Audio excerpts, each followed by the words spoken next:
BNP এখন তাদের দলের থেকে নিরাপত্তা পাওয়ার জন্য জামাত ইসলামী যোগ দিচ্ছে, কারণ নিজেরা মারামারি করে 5ই আগস্টের পর 200 জনকে হত্যা করেছে। আজ তার দলের কর্মী নিজের দলের কাছে নিরাপত্তা নাই, তারা দেশবাসীকে নিরাপত্তা দেওয়ার প্রশ্নই ওঠে না।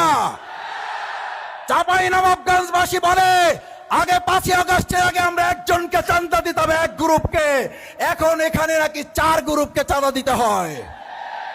আমার ভাই এবং বন্ধুগণ, 4 গ্রুপে চাঁদা বন্ধ করতে হলে নুরুল ইসলাম বুলবুল, ডক্টর মিজানুর রহমান, ডক্টর কেরামত আলীর দাঁড়িপাল্লা বিজয়ের জন্য আজ থেকে রাজপথে মা বোনেরা ভাইয়েরা নেমে বিজয় নিয়ে আসতে পারবেন। আমি আপনাদের কাছে জিজ্ঞেস করতে চাই, ঢাকা বিশ্ববিদ্যালয়, চট্টগ্রাম, রাজশাহী, জাহাঙ্গীরনগর বিশ্ববিদ্যালয় যখন নির্বাচনে টকশো টেলিভিশনে আপনারা দেখতেন, তখন বলতো বিশ্ববিদ্যালয়ে ছাত্রদল ছাড়া আর কাকে ভোট দেবে, ভোট দেওয়ারই তো কেউ নাই।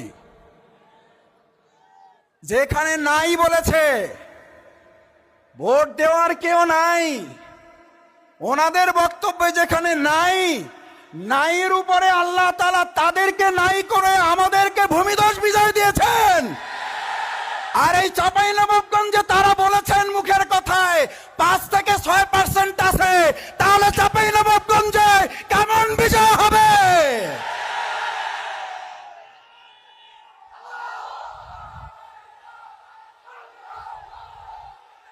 আমার ভাই এবং বন্ধুগণ, আলহামদুলিল্লাহ, তাদের চাঁদাবাজির যেমন বরকত আছে, তাদের মুখের কথায় আল্লাহ অনেক বরকত দিয়ে দিছে। বিশ্ববিদ্যালয় নাই বলার কারণে ভূমিধস বিজয়। আর চাঁপাইনবাবগঞ্জে একজন নেতা বলেন 5 থেকে 6% আছে। আমার তো মনে হয় এখানে 100%-এর কাছাকাছি আল্লাহ বিজয় দিয়ে তাদেরকে হাওয়া করে দেবে। আমার ভাই বন্ধুগণ, অহংকারের জন্য বলছি না,